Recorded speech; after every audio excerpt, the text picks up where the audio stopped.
in a world awash in chaos. What is Walking Phoenix? Joaquin Phoenix? What is Joaquin Phoenix? Or whatever you said. It's a man. Oh. His name is Joaquin Phoenix. Okay. What the fuck? Jupiter. Uranus.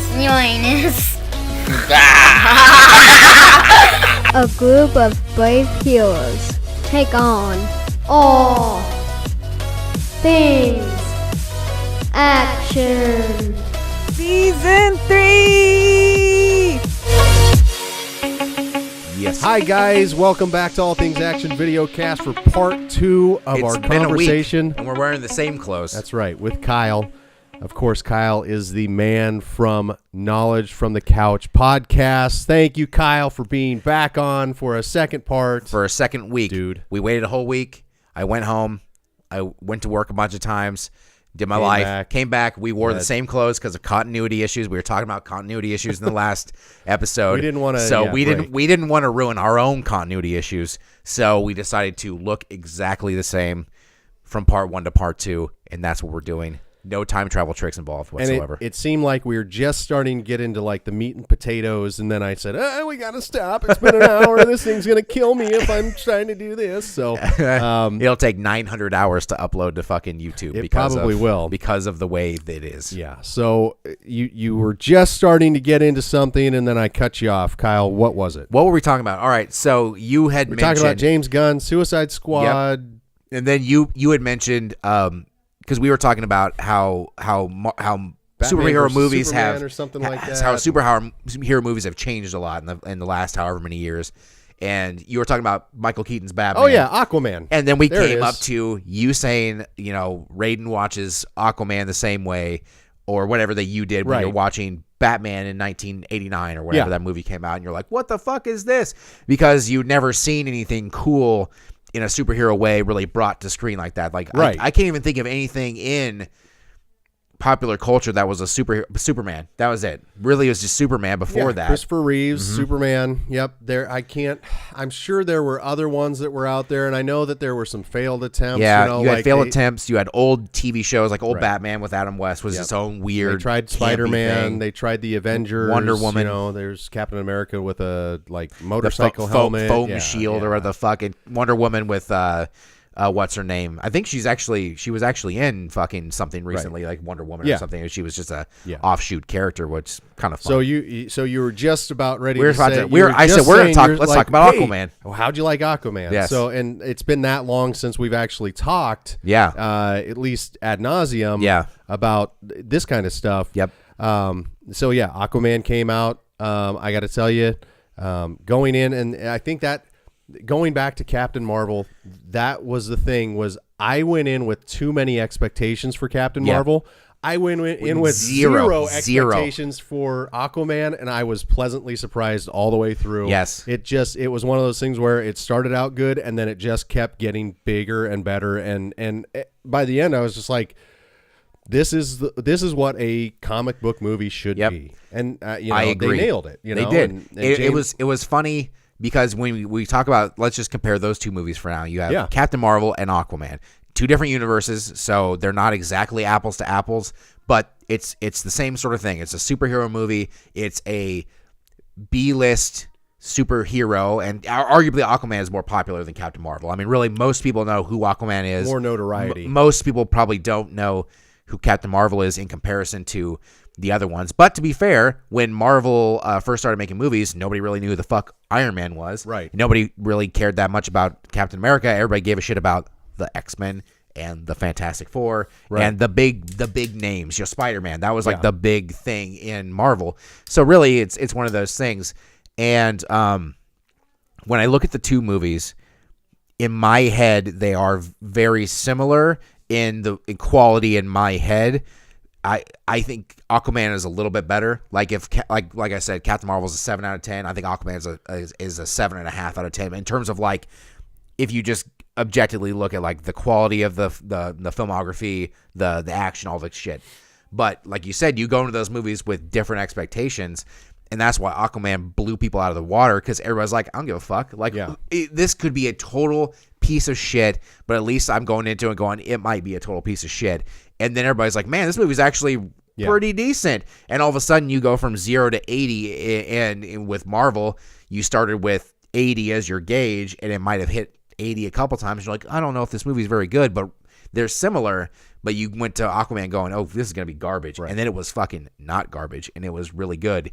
It was one of my favorite movies that I've seen recently as well. It was colorful, which is the first part about a DC movie, being colorful. Like, finally, like, that's dark. That was the whole thing that Marvel kind of started to embrace as well towards the more recent times with like Thor Ragnarok and Guardians, was like a fun, colorful, weird universe. And that's what Aquaman basically was. It was a fun, colorful, weird comic book movie that didn't embrace the dark broodiness of Batman or the optimistic, like, cheesy weirdness of Superman, or the the tough girl power of Wonder Woman. It was its own weird thing. And that's perfect, because Aquaman should be weird. I mean, look at the 60s Aquaman. Should be just really a fucking weird guy who can't do anything, but Aquaman's just been weird, and that's just what it is. They embraced it. They went hard in it. They steered into the weird hard, and it worked. Yeah, it worked. They did. And the other part too that you were talking about, with kind of softening things and making things vibrant, making things light, making things weird. I think it did a great service to Shazam, because Shazam is big with a superhero. Like the movie Big, Tom Hanks's movie. Yes, it is that. It is a small boy becoming a full-grown man superhero. And if you don't think that movie was weird to begin with, you're a pedophile creep or something like that. But I mean, I just think that it did a real service to that. And I think the other thing too that is usually a knock on superhero movies is there's too many villains. There's too many things at play here. And for some reason, Aquaman didn't hit that. Even though you had Black Manta. The Ocean Master. You had the Ocean Master. You had the Trench, the people from the trench creatures. From the trench. You had all these villains. And yet it never seemed to weigh down the movie, almost to the extent of I almost think they did a disservice to Black Manta, but that's okay. Because you left the door open for future endeavors, and he could easily be the next big heavy for the next Aquaman movie, which is going to happen. There is an Aquaman 2. There's also a spinoff with The Trench. You can't not, when you make $1 billion fucking dollars, not make another movie. You go, you ride the wave. Let's go ahead. You ride the push wave. Some money this way. Literally, you ride the wave. It's an ocean movie. You ride the wave. But I think that was the thing. If we're gonna compare contrast here, I almost felt like the Captain Marvel movie didn't have enough villains. It's exactly right, because or the villains were blurred too much, we should probably spoiler alert this part again. You'll figure it out. He'll put it in the thing, whatever. So in Captain Marvel, obviously Carol Danvers, Captain Marvel is the hero of the movie. She's never not the hero, so you don't have to worry about being like, oh, it's ambiguous. She's basically the hero the entire time. She does come into a moral quandary, however, when she's basically a Kree warrior, and their enemies are the Skrull, which are these like kind of like green, like if you've ever seen Star Trek, they look like the Remans do, which are like a Romulan offshoot. They're these green, big-eared aliens. That's the Skrull, and they can like shapeshift. It's their defense mechanism. Is really what it is. But the Kree say, oh, they won't bow to our supreme intelligence, who is loving and beneficent and wonderful. So, and they're terrorists. We had to kill them. Well, in the end, it seems like, oh, they're really not the bad guys. Maybe the Kree are the bad guys, or maybe it's kind of ambiguous. So really, it ends up being, like you said, there isn't like a straight shooter villain. Although, when you look at Aquaman, there really isn't a straight shooter villain to be completely clear either. Because the Ocean Master is really just pissed off about. He doesn't want to lose his seat. He wants the throne spot at the table. He wants the throne. His mother is Aquaman's mother, but they're from different dads. So Aquaman's half human, and they're like, oh, he's like a half breed. And that's what's so funny too, is like Orm is all Atlantean.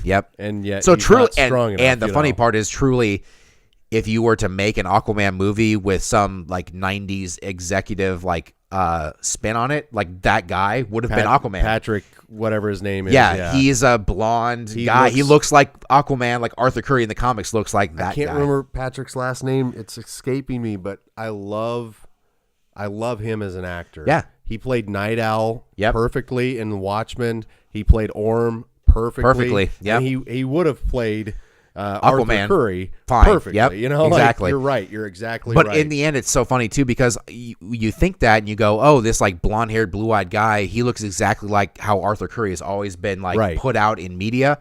But then if you think about it on just Earth in general, like our Earth that we live in, like the most seafaring people who were like most in tune with the ocean on Earth are Polynesian people. So it really does actually make sense that a Polynesian man in Jason Momoa would actually play the Aquaman because that makes really, in terms of just Earth culture, more sense than some like blue-eyed European dude who's like, I'm from underwater. Like, it actually seems like the people who sailed fucking tiki ships around the fucking middle of the ocean, maybe they would be more realistic as the Aqua people. No, and if that was just dumb luck, whatever it was, but it was incredible that they were able to pick him up and have it make sense because you're exactly right. I mean, the Polynesians, the Samoas in general, some people have kind of talked about their evolutionary, the reason why they look the way that they do is because every day they would go from island to island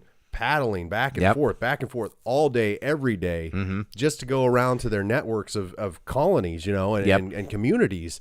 And it just makes complete sense that you'd have this big brooding, the females go nuts over, they like Jason Momoa. And I'm sure the males do too. And then you've got some do. You got Jango Fett as your dad. So, that's right. Boba Fett's father, Jango Fett, is Aquaman's dad. Yeah. It's in the Star Wars universe now. Officially, look it up. It's true. But I've been there. I seen it. You can put the graphic behind us talking Star Wars. We just did it again for just a real quick, a real quick second. No matter what. But yeah, Aquaman was. I mean, it was cool. It was just like over the top sometimes, which is perfect for that kind of shit because it's a DC movie. DC heroes are over the top. That's the whole point of it. That's why Marvel was always kind of like hush hush at the beginning because they're like, we don't know if we want to make our superheroes over the top. We want to make them feel kind of real. Right. Or same with X-Men. It's like, well, even though like this one can fly around and summon storms and this one's brain is powerful enough to kill everybody and the Phoenix is the Phoenix, we're going to downplay it a little bit. But DC, like in the comics, their heroes have always been fucking outrageous. Like Superman is just like a perfect, like a killing machine who is like luckily a good guy. Wonder Woman's extremely powerful. The Flash is insane. So DC has always been about like I think I don't know if I mentioned this the first time we ever talked about superhero movies, but like in my mind, DC was always about superheroes trying to basically play normal people, and Marvel was normal people trying to play superheroes. Yeah, guys like Daredevil, guys like Spider-Man, people who are just like, what do? I have superpowers now, trying to figure out what to do with these superpowers, whereas DC people were like gods trying to be more like normal people. So that's where your story conflicts would come from, is these DC heroes like Superman are so powerful. How do you rein that sort of thing in when you're like by far the most powerful being on your planet? Whereas Marvel is like, how do I reconcile this kid from Queens in the streets becoming like this powerful being, Yeah. So that's what I always thought. So when I think of a DC movie, I'm like, Incredible Hulk. Exactly. But I mean, everybody's got their god entities or whatever. But I always felt like Marvel had more of the street people, whereas DC just had insanely powerful heroes. And that was just the thing that they did.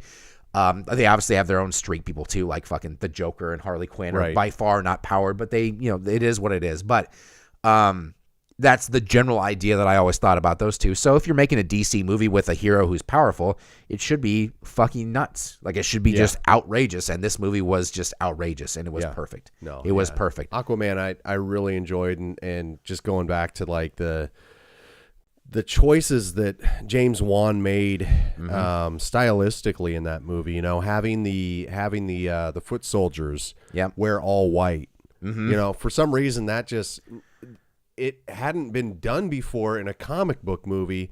Now, some people would say, well, they kind of look like stormtroopers. Well, yeah, they kind of look like stormtroopers, but that's Star Wars. Yeah, talking Star Wars, we're still doing it. I still have not seen anything look like that. They had these, very translucent looking guns, and everything looked wet and slimy, and it made sense. And some people were talking about, well, like your hair wouldn't do that in water, and it's like, yeah, go fuck yourself with the hair in the water thing. Whatever. Because it's like you could have had Vin Diesel doing this and not have any hair, and then you would have bitched about like, well, the ripples off of Vin Diesel's hair would have or head would have blah, blah, blah. And it's like, that being an aside, it still was good. It didn't have to worry about continuity because it just became literally its own had thing. Nothing to do with Justice League. They did reference things that happened. They referenced stuff that he did with the Justice League and all that kind of stuff. And so obviously it still takes place in the exact same universe because Wonder Woman's making another movie. They're going to make other stuff. So it still does take place technically in the Snyderverse. Right. But I think their just whole plan is to be a loose confederation of movies that may or may not ever intersect ever again. And they may never, and that's the thing too is just yesterday I was reading that Ezra Miller. Yeah, The Flash is going to start production at some point. They actually scrapped it. Did they? I thought I read it in like November or something. They were going to start production back up again. Production was going to start, and then they scrapped it. And now Ezra Miller's saying, "Let me write the story." And he said, "I'll go back to making it darker." He literally is going to make whatever the Flash's origin story or whatever this movie is supposed to be darker, just for the sake of keeping it going, like keeping it alive. Keep it alive. Whatever it was going to be, some executive was like, we don't want that. It's too light. We've already got need Aquaman. And Shazam, and so he's like, okay, well, I'll make it darker, And so I feel, I don't know. That's the only thing that I really hate about the industry right now is that they keep putting these movies out in this timeline that in all hypotheticals, it's great. Yeah. The only problem is that you never know what movie A is going to do, so that you can set up movie C. Because you don't have the Feige ultimate storyboard set up and ready to plan. And even Feige's, I feel like even on the Marvel side, it seems like it's not quite as cut and dry as it used to be. Not quite, but I think it's still at a pretty. I remember seeing when Doctor Strange came out, that Doctor Strange 2 was already on the docket. Nobody knows where that one's going to fit. Yeah, it probably still is, but who? I think they have more Guardians of the Galaxy 3 right now. They have more production, I think, on their slate than they can possibly all make at the same time. So I remember it's so weird how time kind of passes slow and fast at the same time. Like I remember when the first Avengers movie came out, back in 2012. Yeah. And they were like, here's the slate of the next 4 years of Marvel movies or 6 years of Marvel movies. And they're like, I can't believe I have to wait till fucking 2018 to see Black Panther. What the? And you see that, and they kind of have all these planned out, and they can only make so many at a time in their studio. And they eventually do get around to it. Man, it's just they'll get to them eventually, but who fucking knows how the plan is going to be exactly, it's right. Kind of nuts. And Marvel has the template. I mean, they do. Obviously, and that's why it's even less. But you think about so many things have kind of gone by the wayside on the DC side. For the longest time, it seemed like Suicide Squad 2 wasn't going to happen, but Birds of Prey was a slam dunk. Yeah, now you haven't heard shit about that. Well, yeah, they're still doing Birds of Prey, but it's because Margot Robbie is fronting most of the cash for it. She's doing the producer. As Harley. Yeah. She's playing Harley Quinn. So it's basically she's like, I'm going to get behind this thing that I'm starring in, And so that's great.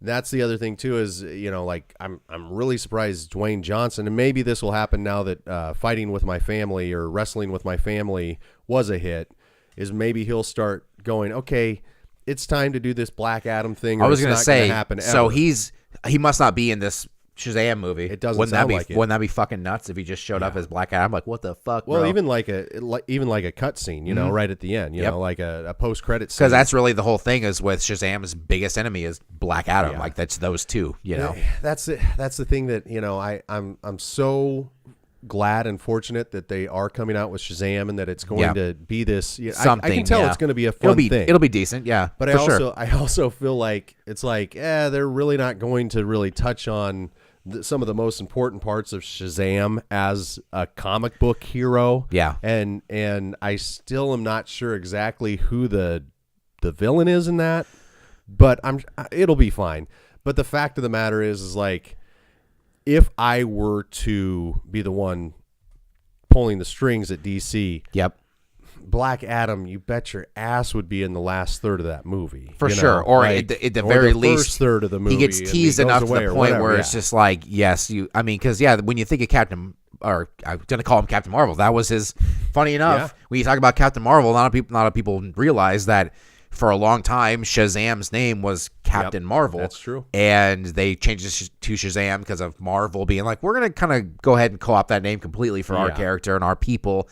But that was the thing. It used to be Captain Marvel was Shazam, right. And Marvel or Ms. Marvel was Captain Marvel in different forms. It's kind of a weird, convoluted comic thing, but it's now Captain Marvel is Marvel's hero, and Shazam is the red suited lightning bolt guy, lightning bolt that looks like him. Superman in the comics, but he just looks like a Superman with a red suit on. Zachary Levi, I love the fact that they have literally just put this guy with a tiny head in a gigantic and a muscle suit. It's great. I think that movie in and of itself is going to do really well, just for the simple fact is it's poking fun at what superheroes are. Yeah. Where they're at the end of the day, they're just a bunch of kids in suits, you know, like running around. Yeah. Even in the day, with all the brooding that Batman does, he's a fucking dude who dresses up in a suit and runs around and punches people in the face. That's his whole thing.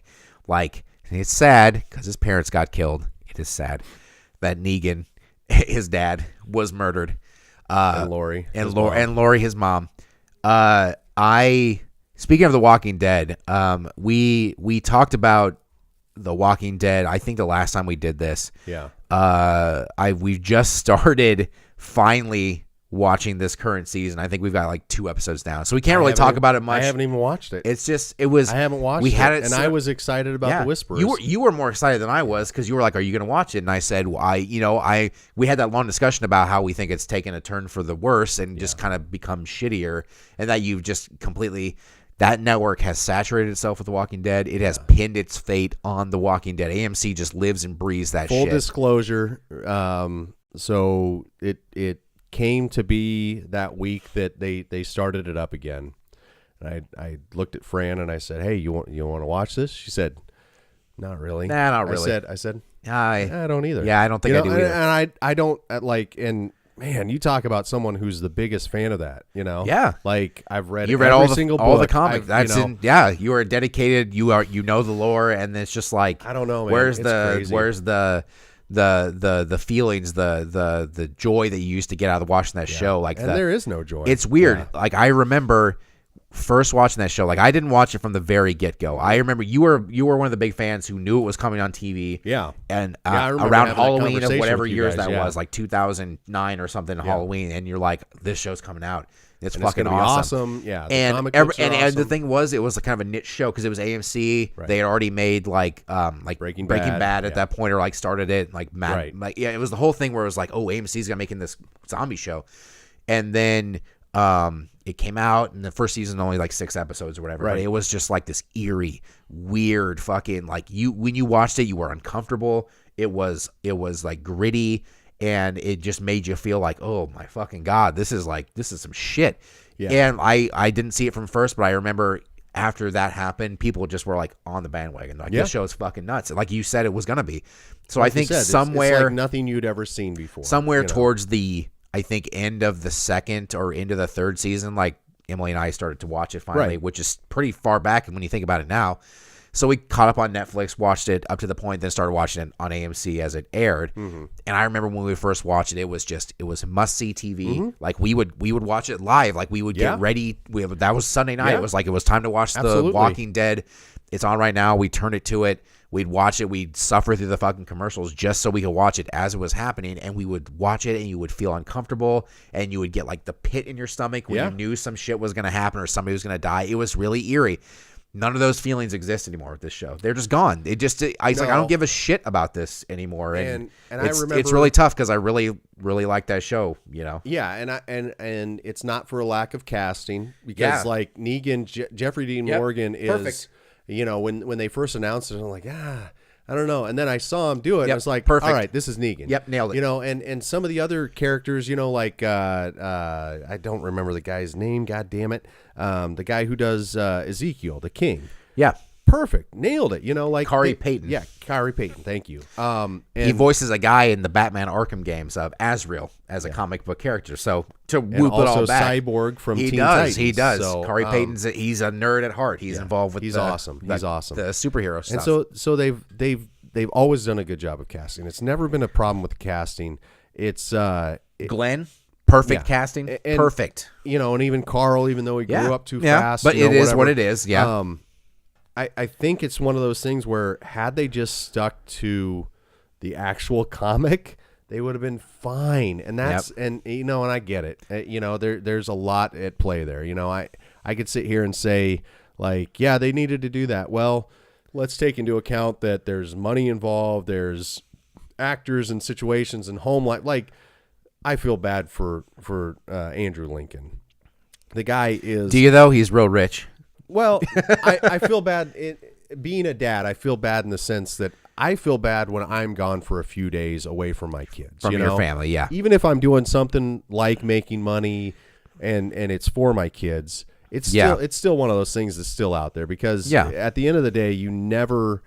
There is no price that you can put on the time that you're spending with your family. I'm sure you're like that with your wife too. Like you kind of feel like shit when you have to do, endless hours at work or something like that. Exactly. And you feel like a piece of shit when you come home and you're like, all right, I need to really focus on you, and you might be tired or whatever it is.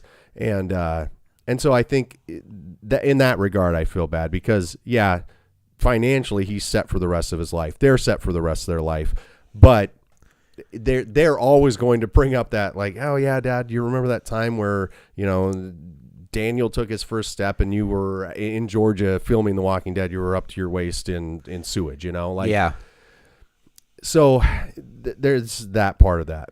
The problem was for me, like I think for me it was when they hit Terminus because Terminus was the one definitive part of that show that just went, this has nothing to do with the comic books. Yeah. And I think that's where they went wrong was they laid out a path that they couldn't come back from.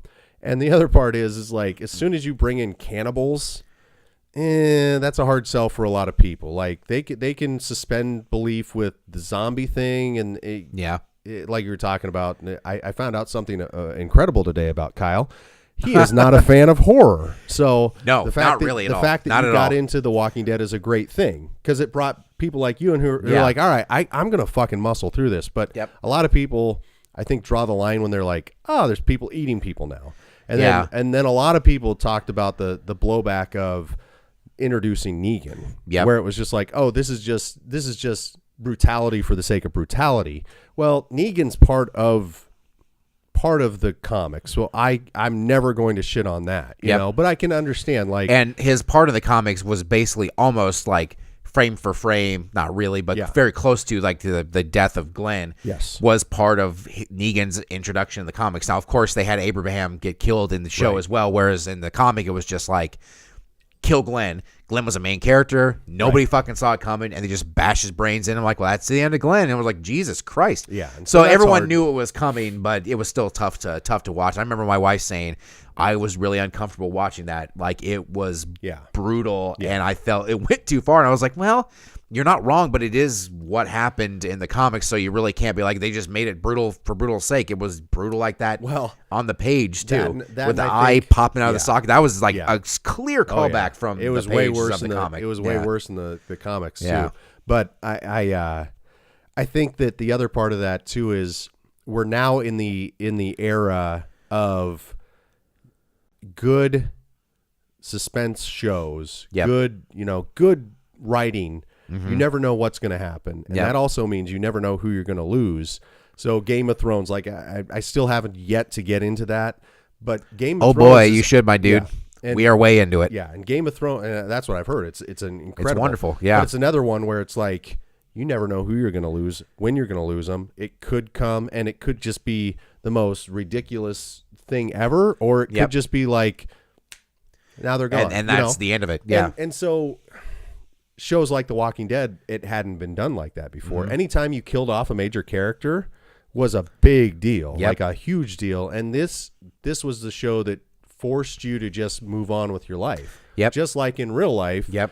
If you're being chased by a horde of zombies, unfortunately your grieving process is now exponentially stepped up. You know, like you have to move on and literally move on. You know, so It was tough to watch these people that you start to grow close to in the narrative, who were constantly, fearing for some zombie popping around the corner at any moment to murder them, and you kind of felt the same eerie sense. Right. That was kind of and I think, calling back to a few minutes ago, talking about how the Walking Dead show deviated greatly from the comics. I really think it deviated from the comics pretty quickly in the first season. It did. Because Darabont's vision of the show was, I think, different than the comic, like Kirkman's vision. Because Kirkman's obviously been involved the whole time. It's his thing. But I think, Frank Darabont was like, I'm going to make this show kind of like I'm going to make this show. So that's why if you ever go back and watch the first season of The Walking Dead, the zombies are smarter. It's that whole thing like with the first episode with Morgan and Morgan's wife and the kids. Dwayne, I think is the kid's name. Mom is a zombie, right? And they shuffle around. They go to the door. They turn the thing. The department store zombie with the rock and stuff. It's like when he gets to Atlanta, the zombie that's sitting in the bus stands up out of the bus and starts walking out of the bus. Yep. And like the zombie in the department store, instead of just like bumping himself against the glass like they basically do later on, he picks up a rock to bash in. It's like they're smart. Like, and I think that was Darabont's vision of these zombies. They were not just mindless hordes. Like they George were Romero. They were kind of they were smart, and that made them scary because they had just enough smarts to be a grave threat. Right. And it was like they could come around any fucking corner and they could figure out a way to get to you. You're never safe. Right. You can never close your eyes because they're always coming. And it was just always such a thing. And then that sort of just kind of waylaid into the whole thing. Into a parasitic kind of thing. any Walking Dead apologist is going to say, well, of course, the point of the show is that the zombies are not the main character. It's the people that are the Walking Dead, and they're the enemies. No fucking shit, dude. Like, exactly. Everybody realizes that. But that doesn't take away from the fact that the luster of the show is completely worn away. Right. And there are still the hardcore, diehard people who are just still mega into it, and that's totally cool. Like, you should be into whatever you want to be into. But I was just telling you, like, we just got through the first couple episodes of the season, and it's been out since last October. It's been months, 6 months since the show started back up for this current season. Right. And we kept saying, well, it's sitting on the DVR. We should probably watch The Walking Dead is the way we refer to it. We should probably watch it. It's like, no, it used to be destination. It used to be television that we would sit down for. Can't miss. Yeah. Now it was like, maybe we should get through it. Right. It's like, that's when you know the show is, at least for you, if that's you, it's on its complete last leg for you, Well, and the other thing too is like social media wise, and obviously I don't do Twitter, but Facebook, I remember there were times where just for whatever weird reason I would miss the actual first run of it, like the 9 o'clock one, and I'd have to see it on the 11 o'clock one. After I could not jump on Facebook between 9 and 11 because it would be spoiled. Yep. And now nobody mentions it. I actively have to go in and find out something if something happened, and I still don't. And every once in a while I'll run into it, or I'll see whatever. So I'm still in the know as to what is happening, but I'm at the point where it's like, I've read the comics. I know exactly what's going to happen if they decide to go that route. You know what's going to happen. Maybe if they don't. And the other thing is when Denai said she was leaving after this season. What's the fucking point? Yeah, you've lost Rick Grimes. You've lost Michonne. Yeah, you're gonna lose Maggie. Yeah, you're gonna exactly. Yeah, Lori, whatever Lauren her name said. Cohan. Yeah, Lauren going doing her show on ABC. Too, and so it's like, well, that's great that you guys signed what's his name to a multi-million-dollar contract to do this show. you might as well call it the Daryl Dixon in The Walking Dead. Yeah, you know, like the Daryl Dixon and the Negan redemption hour, I think, is probably what's it's going to end up being. So and it's like, okay, and so it's I don't know. It's just one of those things where it's like you've reduced it down to its lowest denominator, which is two renegades, the two guys that probably bye camera. Looks like that camera fucking died. Camera's done over there. The two guys that are built for that world are the ones that are going to be left in the world. And it's like, exactly. Great. Yeah, I know how this one turns out. The scavenger, the perfect scavenger, and the charismatic just asshole. Psychopath. Yep. Yeah. Are the ones who are going to run the world because that's who the world is now made for, the way it works. And that's, you know what? Maybe that's a fitting end for the show, because really that should be the moral of the story is, for them, you can never truly rebuild civilization, especially the way it was.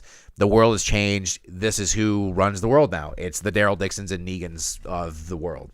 The end. So show over. People that were mistreated earlier on, or were just kind of weirdo outcasts in their own life, or weren't as important as they become or in just the new gave world. No shits about people, you know, and that's really what it comes down to. Yep. It's like, so all of you people that always have that hypothetical question of, would I survive in this world? If you're watching this show, probably not. No, you wouldn't. Yeah, you probably wouldn't. You know, it's the guys that deal meth to other meth dealers and stuff like that. You know, like, I mean, you got to hand it. Who's most not of worried the about most of the shooting doomsday somebody in the preppers face. are complete psychopaths, but they would be the ones who fucking run the world in a zombie apocalypse. So if you're one of those people, congratulations. If a zombie plague comes by, you're gonna make it. Yeah. Hope you enjoy living in that shitty fucking non-electricity, non-internet world. So have fun, dude. Exactly. It'll be super cool. Farming will be the thing that you do all day, because that's all there is to do. So we've been jumping around a lot, but that's okay. That's okay. The other thing that is coming out, and it's funny that you even mentioned it, was Dark Phoenix. Yeah, I keep seeing trailers for this, and they keep there bringing was out one at new the front things. of Captain Marvel today, which is where it was in my brain. So I guess I'm curious, what's your thoughts about After Dark Phoenix, because it seems like this is literally kind of the culmination of what they can do. This is right. This is the show that's going to build it up to burn it all down. Like, after this, there's probably not anything left, you know, unless they want to retread some stuff. Like, basically, they're kind of retreading Dark Phoenix stuff now because they did that in X3, right? To some degree. It's going to be really difficult, and we know now for a fact that, you know, when they did First Class, X-Men First Class, right? It seemed a lot more like a reboot. Like, they took it back in time, and it was like, cool, this is the X-Men when it's not in present day. And you kind of figured, okay, these are the new X-Men. And then they made it fucking canon that the other X-Men are also canon in the same universe with Days of Future Past. It's like they are the same. Right. This is like in the same universe. This isn't a reboot. It is just the early version of that, and also with you know, like I said, with Wolverine. It was a long way around an origin story. But it seemed like at first, oh hey, this is just a reboot. Great, they're doing more weird X-Men stuff. Maybe they'll have all new people. It'll be different. And then it's like, oh, never mind. This is just early versions of the same people. And so that means that every, you know, X1 through X3, Days of Future Past, and those are all canon. They've done all those stories now. Those all exist in that universe. First Class, what am I thinking of? Apocalypse and Days of Future Past, which is kind of a double movie, obviously. All that stuff is canon now. So now they're going to do Dark Phoenix, and it's like, really kind of, where else do you go from this point? I mean, you've kind of done a lot of X-Men movies, especially since they're introducing Logan, you did Jean Grey pretty much in this movie. You know, well, she was in whatever it was, Apocalypse, as well. Just in weird Jean Grey, like, I suck form. Like, and then she has her little thing at the end. She's like, I'm Phoenix, and like has a little outburst. We're like, oh my God. And then, of course, you knew they're going to make a fucking Phoenix movie, because that's kind of how it was with X2, with Jean Grey sacrificing herself. And then you see like the Phoenix in the water. It's like, oh, cool. Because that's X-Men like 101. It's like, if you have an X-Men thing, you're eventually going to somehow meander your way around to Jean Grey being the Phoenix. Yeah. And that's just kind of X-Men's like foray into, you know, galacticness, is like this powerful cosmic being in the Phoenix and everything. But after this movie, I think it'll be decent. Because I really like the people they cast into that movie. I think like James McAvoy is a really good Professor X. Fassbender's a great Magneto. He's a great Magneto. name who escapes me now. It's off the top of my tongue is Quicksilver. It's wonderful. Yeah. God, I'll be pissed off that I can't remember his name It's not now. Aaron. It's the other guy. It's Yeah. It's like oh fuck, makes me so mad, and I don't want to look like a douchebag looking my phone up. But he's great as Quicksilver. You know, everybody's like so well cast in that movie as who they are. It's like great. That's awesome. You did a really good job with these X movies. I just don't know where the fuck you can go at this point. Well, I know. Where are you gonna go? Give your license up to the MC Marvel Studios? They're not going to go there because they've done a really good job of. For the last 20 years, it's hard to believe that X-Men has been around for 20 years now. Yeah. But for the last 20 years, they have never deviated from Magneto being the bad guy, the big bad. Yeah. I mean, it's like you think about that. He's a pretty big villain in Marvel Comics, though. So really, that's par. You know, that tracks. But they never went to Galactus. I don't think they never can they? Well, can they? Because Fox owns, because Galactus is part of the Silver Surfer and the Fantastic Four licensing, correct? Because all these different, we talked about this earlier too. You know, Marvel Studios owns whatever they own, right? And Sony owns whatever they own, and Fox owns whatever they own, correct? So, but Fox owns Fantastic Four and stuff, so and so does and they own X-Men. That's what I'm saying. So they should maybe be able to bring Galactus in. The way back when they could have brought him in, and I thought they were going to bring him in that Fantastic Four movie because usually the Silver Surfer is the precursor to Galactus, right? I know. The Herald of Galactus, isn't that his fucking name? Isn't that the whole thing? So and so that's one of those things too, where it's just like. It astounds me that Magneto was always the focal point, and hell, when you have God, what's the old guy's name? Ewan McGregor? No, not Ewan McGregor. Who the fuck am I talking about? Talking about Gandalf? Yeah, bro. Yeah, what's his name? Oh fuck! It's the worst when we start like drinking a little bit too much and we start to forget everybody's people fucking are shouting name. at it right now. Yep. Like, you fucking idiot. It's whatever his name it's is. Gandalf. Yeah, Gandalf. Mm-hmm. When you have him and you have Michael Fassbender, how can you not use them? You know, and I mean, you talking about an amazing origin movie, First Class. For my money, Ian McKellen. That's the name. I had to think back to the Always Sunny episode to get it when Mac talks about Ian McKellen blasting his boyfriend with bolts into his asshole or something like that. Yeah, I was like, oh, it's Ian McKellen. Yeah. That's right.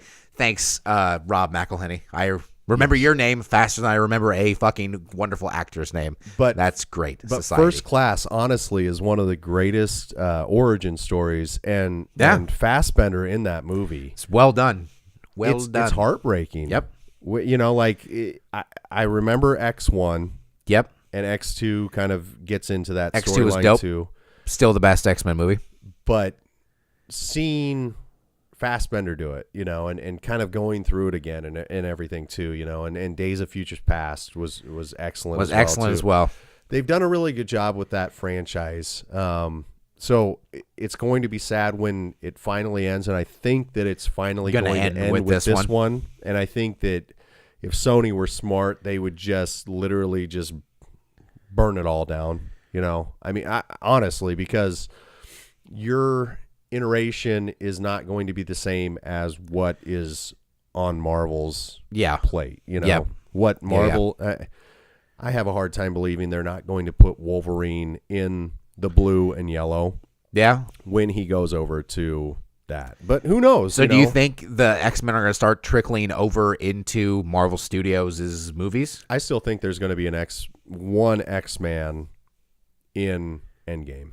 We should have. Good thing we saved it for this episode. That's a bold prediction. Hell yeah. That's a bold prediction. Now who it is, I have no idea. Okay, well let's dick around a little bit. Who do you think has the best chance of being that lone X-Men? Because here's the thing, we know that you and I know, we all know that in Age of Ultron, you have the Maximovs, which is Quicksilver and Scarlet Witch, which are in comic book terms Magneto's children. They are his children. They are technically mutants, not created in the way they are in the Marvel Studios thing. So if you start introducing the X-Men as mutants into the Marvel universe, how do you just kind of ignore that part and then just bring the mutants in like normal, or do you have to retcon that a little bit? Or so that's two things. That's what One I'm, there, that's what I'm saying and then, is I think you have to finally end the canon of Fox's X-Men okay, in this movie in Phoenix.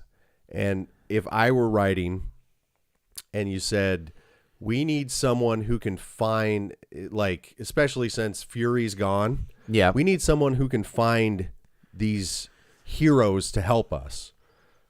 Enter Professor Xavier. Professor X, yeah. Yep. And you bring him in. I would love to see James McAvoy just Fucking wheel himself roll right in. rolling and be in. like, hello, I am him. I'm ready to help you. I am a fucking telepath, and I'm ready to help. Like, now, Jesus do Christ. I think that's going to probably happen? Absolutely no, not. I think there's no way in hell. But I think that would be cool. Yeah. Because you need somebody to find these people. Oh, Okay. Guess what? We know this guy who's still alive, and he says he can help us. Great. Let's bring him in. You know. Yeah, or what if And you do an end Charles game? Xavier. Yeah, or what if that's like the And just end, for- just what if for that's like the end 10 credit seconds. scene where it's like they're flipping through pages after having like saved the universe in whatever way they do, and they're like, what do we do now? Like, how do we find other people? Like, whatever happens, and they flip open like a dossier and they have like the X on it, and it's like, Yeah. oh my fucking god, and then everybody's Even like, oh something fuck. Even something that simple would be fine. It would be dope. You know. But I still think you're going to get some sort of hint. The other thing that kind of I don't know why it initially hit me Yeah. was in the new Endgame trailer. And if you haven't seen the Endgame trailer, I'm not spoiling anything. It's cool. But you see the guys at the end and they're walking in these white suits with like red inlays. And I'm thinking to myself, like, I initially thought, like, that looks really X-Men-esque. X-Men-y. You Yeah. know, like, Yeah. but I also have read the Infinity War comic book, and I know that they suit up in special suits to go into outer Into space. space, yeah. And so I think that that's probably it. But I kept thinking But to it does- myself, you- I kept thinking to myself, what a cool way to end that movie, especially if all these people survive somehow, and Tony Stark literally cross paths with they're in white and red, and you get blue and yellow, and they cross And you're like, paths what the on the fuck? screen, and you see fucking Wolverine walk past Tony Stark, and you're like, I'm done. okay. I'm ready. I've Take my body Take now. my I'm body. ready, Jesus. So just do it to me. Take all my money and take me personally Yeah. because So- I want this. like I said, I don't know. And obviously there's zero, I have no idea of knowing, but the better part of me says, like, it's not lost on me that Dark Phoenix seems to be setting up the end of X-Men In the Fox world. in Fox. Yeah. And we're going to see something. We have to see something, you know? And like I said, I don't feel like right now you need to show anything. Mm-hmm. Like you said, it would be cool if you know, Nick Fury comes up and he's like, it's about goddamn time we get back to all this Earth shit. There's a new bunch of people we got to deal with. And he opens it up and there's an X right on the Yeah, top. and it's Or like, you see oh, Professor fuck. Xavier or something like that, you know? Like, Yeah, or Professor X rolls in and he's like, are you Nick Fury? Like, I need to talk to you. are you Nick Are Fury? you? Of course you are. I know who you are. I can read your mind. I'm Charles Xavier. I need to talk to you Or out about the window, something. you see all the lamp posts like go like this. Yeah, and that's It's like, Magneto. oh, Like, oh, shit. fuck. Yeah. Oh, shit. Yeah, and you know, I don't know. And the other thing too is like, so you got Fox that's relinquishing, you know, rights again. Yeah. And then the whole Sony thing, like Venom. I know there's going to be a Venom 2, but what the hell are they going to do with that? Is there going to be a Venom 2 for sure? There is going to Did for they sure make be enough a Venom money 2. on the Yes. first one? Okay. They did, and it's already reported that Venom 2 will be out there. But it's like, Is it going to have Spider-Man in it? what do you do? What do you do? Venom is a love part. Venom. Venom Did you is like Venom? Yeah, it was Yeah. fine. It was Yeah. it was a perfect middle of the road movie. It was better than I thought. That's another thing. Like we were talking about Aquaman. I went in that movie with fucking zero expectations. I was like, this movie Yeah, could Venom. be complete Absolutely. fucking garbage, and I think it might be. But because I like Venom and I like this kind of thing, I'm just gonna go see out of curiosity how this goes. And then it was better than I thought it was gonna be. Still not great. Still plenty of little gaping weird holes. I was like, this is kind of a weird thing, but it really wasn't bad at all. Like It was fine. standard fare for a comic book Yep. movie, and that's all that mattered. At that And point. you learned a lot more about the Venom character, which actually probably is the best part of about that movie, because for the most part, most people's view of Venom in showbiz is the Spider-Man 3 Tobey Maguire Venom, which Correct. is just That just a symbiote that is completely mindless or like is just very violent and just like, oh hey, I took over fucking Topher Grace and now I'm like mad. That's the end of it. Yeah. Whereas this Venom had like more personality to him. He was still kind of gruff, but he kind of became like a sort of, you know, the anti-hero. Well, it was slapstick too, which was kind of fun. It was slapstick and weird, and it was like it worked actually. When we were growing up, Venom was he was freaky, yeah, and he was scary, but he was also very much like your traditional like dopey comic book guy. Yeah, you know exactly, like most comic. So it worked and out. Then Carnage came out, and you're like, oh my god, now that's the guy to be scared. Yeah, that's the scary one. And Venom's like, oh shit.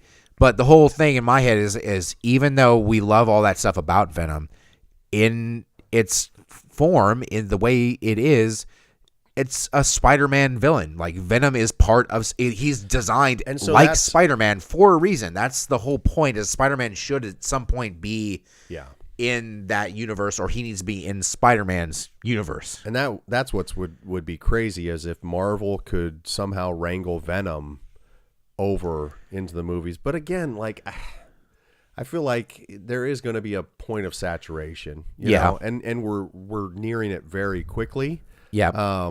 Because now you're talking about like Morbius is going to be, you know, and he's going to be Far From Home. Yeah. Yep. And well, that's Mysterio. Or Mysterio, excuse me. But Jared Leto. Yeah. Yeah. Vampire. Yeah. You know, and it's like Craven is supposed to be another movie that's coming out too, and I hate to say it, but man, once you start getting that far into it, where you're making full-on movies for characters that nobody knows about, the complete bottom of the barrel, you better be Jim Gunn and be smart about it, or else you're just gonna fucking what's the point? Because I feel like Venom is really kind of like right at that mark where it's like, okay, people know who Venom is. Yep. But people don't know who Craven is unless you're a real I don't fucking know who comic Craven book is. fan. I have no clue. Yeah. I don't know. And Morbius is another one too, where it's just like, oh, so this guy's a vampire, but he's part of Spider-Man's group. Wouldn't he be hunted by Blade? No, he's not. He's not a Blade villain, you know. So which I mean, in that universe should be, because Blade's the vampire killer. So you know, so it's reaching that precipice right now where it's just like, okay, I think Fox and Sony are really trying to just like get the last cash grab before they're like, fuck, we got to give all these guys back, you know? Yeah. And I mean, that's the thing, is like you can hold on to these rights pretty solidly if you don't want to give them. But the whole fact of the matter is, if you know the property is worth money, and you know the property is got intrinsic value and can make somebody else money as well, then you have a bargaining chip. So if Fox and Sony did it perfectly. For all intents and purposes, they made the Tobey Maguire trilogy, and it was great. I liked it a lot. The third one, whatever. But still, they did the worst on the third, which was that's the right way to do a trilogy. You know, like end with the whimper. Yep. Not with the bang. But the whole thing is that Sony knew, hey, this is really our only property that we own that's worth a shit. It's Spider-Man, because Spider-Man is a very well-known hero. Yeah. And they made the Andrew Garfield couple of movies, so they really tried to like flesh it out on their own. They just kind of didn't do it. So they think, okay, should we reboot it? Hit that like grab, you know? Yep. Like and so in their head, they're like, well, should we reboot it a fucking third time? Or should we maybe just still use the name branding power of Spider-Man, which is an insane, top tier Marvel hero? Should we use that to say, hey, Marvel Studios, do you want to use Spider-Man? We'll let you if you give for a money, and we'll let you license it away from us for this amount of money, and we get a cut as like a co-producing studio in the Spider-Man movies, which is what they did.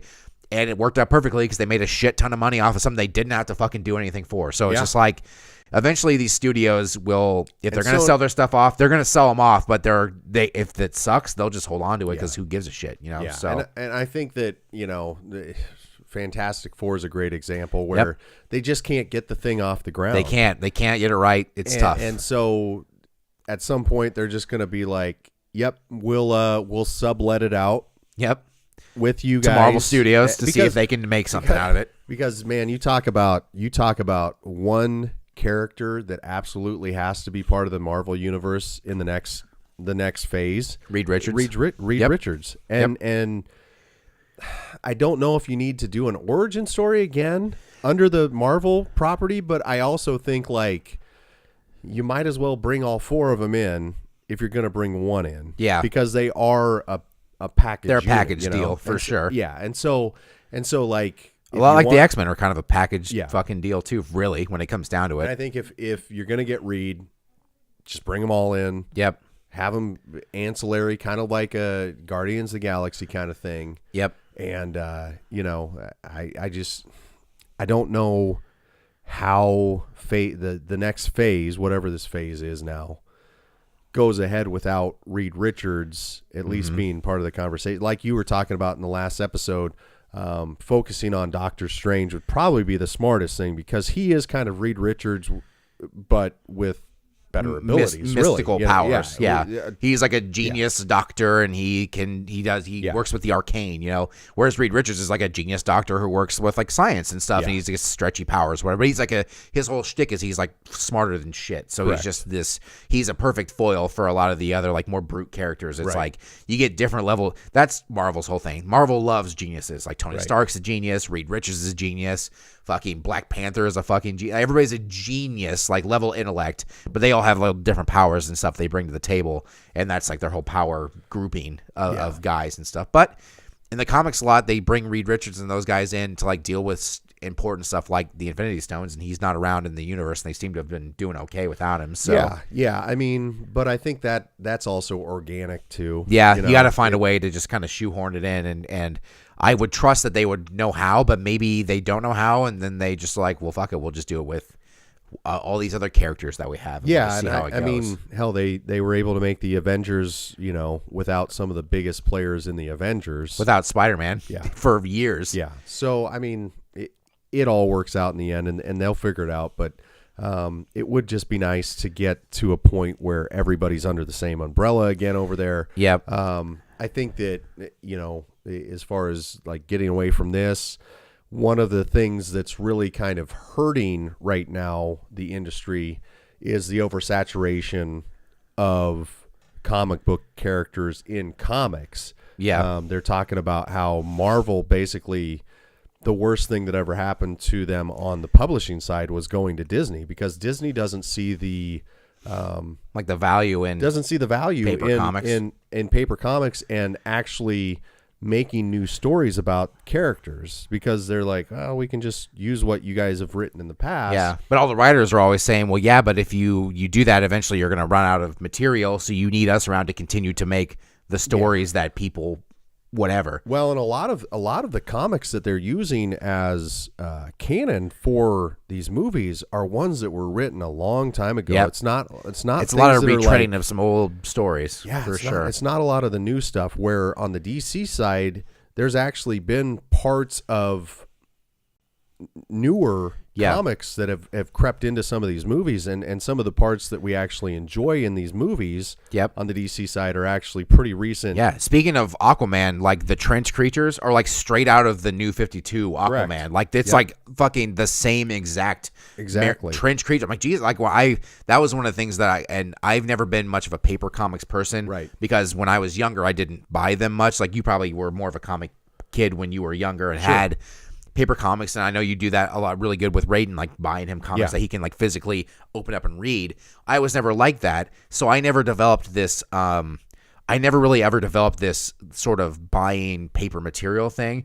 But I have Comixology, like I'll buy digital comics and stuff. And I think that's worth it to me because it is what it is, and I really like Aquaman. I think I have the whole first like 20 some odd issues of that new 52 run of Aquaman.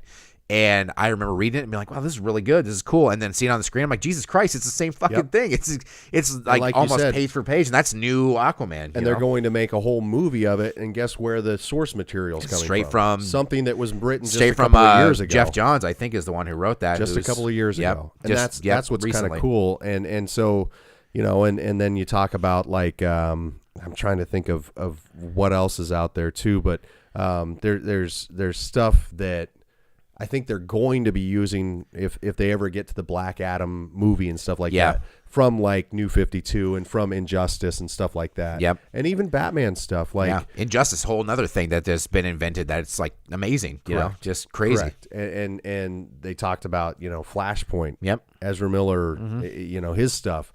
Flashpoint wasn't written that long ago. No, Batman Flashpoint's Hush fairly new. wasn't written that long ago, and there's parts of The Dark Knight Rises that were taken right out of Batman Hush, and so it's one of those things where it's like, well, if you want to keep using source material from the 70s and maybe 80s, great, keep doing that. But eventually the demographic's going to change and people are going to get wise and they really want to see what's been going on lately. And there's DC as far as comics goes, they're just killing it right now, and it just keeps getting better and better, and it keeps getting deeper and deeper. I went to the comic book store just a couple of days ago to pick up some new comics. Where do you visit here in town, just for locals in Lincoln? It's called Rainbow Comics. Okay, it's on 27th and Pine Lake. What's it near? Just for me, if I want to go. It's by the Southwest High School. Okay, by the gas station over there. On so close to the 14th and Pine Lake direction. Yeah, okay. Sorry, 14th for locals. Yeah, for locals. You don't you don't go to Trade a Tape downtown. I used to. Yeah. It's just easier on my way home to go there. I like the guys that are in there. Cool too. Guys. Yeah, good really atmosphere. nice guys. And you walk in, they say, "Hey, what can I help you with?" And you say, "Hey, I'm looking for this and this," and they'll point you to the right direction. Where the guys at Trade a Tape seem to say "fuck off" or whatever. Yeah. But I was in there and I've been reading a comic called the Batman Who Laughs. Yep. Which is awesome. Mm-hmm. It's part of the, you could call it, the New 52. It's the end of it where it's Dark Knight's Metal. Yep. And From funny enough, year. I've actually read some of Dark Knight's Metal as well in its digital So that's form. what's funny is, so this is a shoot off of that. Of that. And now they've got one that's called the Grim Knight, which is a shoot off of the Batman Who Laughs. And I jokingly said to the guy, "Man, I don't know if I really want to keep going down this rabbit hole." I'm like, I really don't know if I want to keep like digging down and down. Keep offshooting, but that's what they're doing. Offshooting. And he said, "You know what? I hear you, but I got to tell you, I read this one. It's awesome." He's like, "If you really like that, the Batman Who Laughs and Metal, you're really going to love this one." And I'm like, all right, you fucking sold me, Yeah. And so but I can't tell you the last time I walked in there and got a Marvel comic book. There's nothing in there that really holds your attention. Nope. That there's not a single thing. Not a single thing. And you think about how many, you go in there and it's wall to wall with new comics and stuff. And there's just an oversaturation right now. And Marvel is smart because they're going, there's too many comics right now. Yeah. And so they're going to wind up pulling the plug on 90% of them. Yeah. Especially as publishing continues to not really make much money in terms of these movies. And that's sad because, you think like there's so many stories to be told out there, but man, DC is just doing it right because I'm reading that one and then I'm reading something called Heroes in Crisis, which I could see it'll probably never be a comic book movie, but I could definitely see it being like an arc on a TV show, whether it's, like, and I know Arrow's coming to an end after this season, but I could see this being an arc at the end of The Flash. Like, if you want to end Flash on a really like cool note, awesome, cool note, this would be the one to do it this way. Yeah. And if this Batgirl show actually comes to fruition and it's awesome, this might be a good way to kind of like get into it, So I don't know. There's just so many things out there that, So when you go to the comic book shop, do you actually do you just kind of purchase at random, or do you have like a pull list that you have? I that don't you go have a get pull list every month. Nope, I don't have a pull list, and I do that on purpose because I do like walking down the aisles to see what there is. And I'll be honest with you, I look up and down those, and there's ones that I really like, like the Doomsday Clock. Yep. That one is fucking phenomenal, but I am a diehard Watchmen fan. Yep. And so luckily it is that good that I don't have to sit there and be like, oh, there's nothing they can't do wrong. Yeah. Because they can do wrong, because you could fuck that up pretty bad, but they don't. Every single comic gets better and better and better. And you talk about one that when you go in there, you pray that it's not sold out, and usually it's sold out. I walked in there and it came out a week ago, Yep. and it was already sold It's out. just He's gone. like, You're like, shit. call me on Monday. I'll try to hold you one. Yep. I'll try to hold you one. That means I'm not the only asshole in this town Trying to get that's a copy. trying to get this copy. Yeah. That's pretty incredible. Yeah. Where you look on the wall and every single Marvel one is still up there and they've got 30 copies. This guy can't keep a copy in of one of the comic books, you know? So that kind of tells you what's going on there. Yeah. So really, like, comics have always been niche, and they've continued to be niche, except nowadays there's a prevalence of digital forms and the fact that people just kind of now have movies as their outlet. Like, finally they've made movies good enough to do justice to the stories and the visuals and the imagination of the comics to the point where it's like, wow, so I really don't have to fucking read a comic anymore. I can just go to these movies and get my fix that way, you know? And so it's kind of one of those things. Although they were smart, both DC and Marvel, going into the digital realm, because like they've caught people like me who never went and bought physical copies to, like, I'm a Marvel Now subscriber or Marvel Unlimited, whatever it's called. And the only really crappy part about that is, like, it's like a 6 month, like, backdated. So, like, the newest stuff's never on there, but then 6 months later it is. So, like, you're always behind a little bit. But they have, like, the entire back catalog of, like, so every fucking thing that's, it's just like, Jesus. So I read the Thor, like, Jason Aaron's Thor run, which is like 2014 or 2015, the God Butcher story, which is super fucking cool. So if you want something cool from Marvel, you can go find Jason Aaron's work on Thor, which is super good and very, very cool, if you need a recommendation. But, like, it's just all that shit's in there, and it's super cool, and, like, it reaches people like me who are like, oh, I like this kind of stuff, but I also don't want to spend hundreds and hundreds of dollars going and buying paper copies of stuff that'll I'll read once and then store away. You know, I don't have any kids or anything to, like, pass it down. There's to a collector's item there. Yeah, you know, like, you're right. That's you're the right. thing. But the one thing that I love about digital that I hate about the actual physical print is when you have a comic in your hand and you flip that page, your eye immediately goes to whatever's on the right page. Yep. When you need to start at the top left. Yep. And I fucking love the fact Digital that on comics, digital, you can go frame by frame. Flick it goes straight to that top one, and it never shows you the other shit. And so you never get a spoil. Yep. And you have to sit there and click to see that next panel come up, and I love that, because when I'm reading, I always read in the voice, whoever it is. Of whoever's speaking, yeah. And I love that. So I'll hit that. And when it's something that there's a climax and I know the next panel is going to be the payoff, it's like, oh my God, I cannot wait. Where when I read a book, you can see it. I can already see the Joker stabbing somebody over here before I even know why something's going to go down. Yep. And so that's the only knock that I'll ever say. And that's the saving grace with the digital part. So I love that part.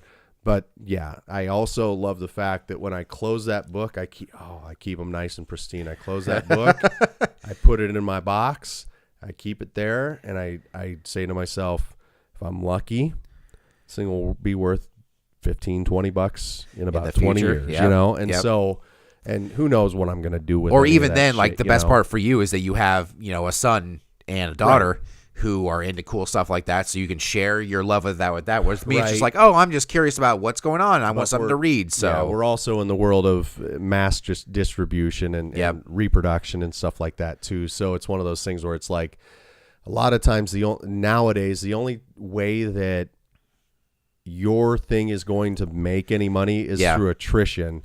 Through, like, how pristine did you keep it, and how long has it been, and was this like a weird run that somehow became a cult classic and popular? You know, that's why, like, Action Comics #1 is worth so much fucking money, because it was like, we just throw comics around in the olden days, so, like, everybody was just trashing them and shit, because it was just like a thing. So somebody who kept one pristine, and then they didn't print them for like 80 years, somebody's like, look, I have this old thing, like a baseball card, and people are like, oh my fucking God, and then they just, like, money. Exactly. But now everything is so, like, very, very manufactured. It's kind of tough to find value in that stuff that, like, you're talking about in the collectors. And that's the other thing too, is so, like, the other thing is you never know. There was a comic book that came out just recently where Bruce Wayne showed his penis. Like, there was a panel where he showed his penis. There you go. And they originally and I heard it was pretty good. But did you hear it or did you see it? I didn't see it. That's the thing. Like, I didn't seek that one out afterwards, and I should have. because that one will be the collectors because the initial have print they censor it out in a yep, reprint. the reprint they censored it out. So it's kind of like I get that dong version of Batman out you there. got to man. make sure that you get whatever it is right off the bat because the reprint is not worth anything. No, no. So first run. Yeah, first run. That's why they call it first run. So that's what you should rename this show to. First run. That's a dope name. I should rename my podcast to that. Fucking First Run. The things you do after you do something forever, and you're like, God damn it, I should have you want to retroactively go back and be like, this is much fucking cooler than I thought at the beginning. Well, we'll name this particular one First Run. All things action. First episode Run. 4 First Run. Dope. Good enough for me, man. Awesome, I'll take dude. it. Well, my voice is fucking giving out. Your voice is giving because out. We've talked so much on Bro, the I got microphone, plenty of voice left, but we're already running Yeah. deep, so we should end it. Longer than the last one. So, well, guys, we're gonna get out of here. For All Things Action Videocast, I'm Dad, aka Aaron, and with me this week and last week is always your best bud on the microphones, Kyle from the Knowledge from the Couch podcast. Go listen to it. It's everywhere that you can find podcast. If you like hearing my voice through this microphone, you can hear it through my own microphone without my face showing. Perfect. the good Go stuff. to my Patreon, give me some money, please. That's right. Thank you guys for watching. We will see you next week. Have a great week. Let us know if there's anything you want us to talk about for the 5 people that are probably watching this, Kyle being one of them. That's right. And I me always being give the my- other one, always so give that my leaves thumb- 3. Always give him a thumbs up on YouTube every That's time. right. I love it. And a comment. And Nate, my college roommate, I know you were watching the first one. Hopefully you're still watching. Thank you for writing what you did on that first episode when we came back. I appreciate it. And guys, we will talk to you later. Have a great night. Dope. Goodbye. Goodbye forever. But not really. Until next week.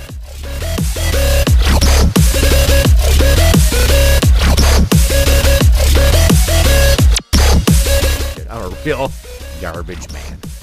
A real All right, garbage you ready? man. Yeah. We can even have that be the fucking first part of the show because I know you're recording it, so we could do it. This could happen. Ready, It'll be set, in the outtakes. ready, set, go.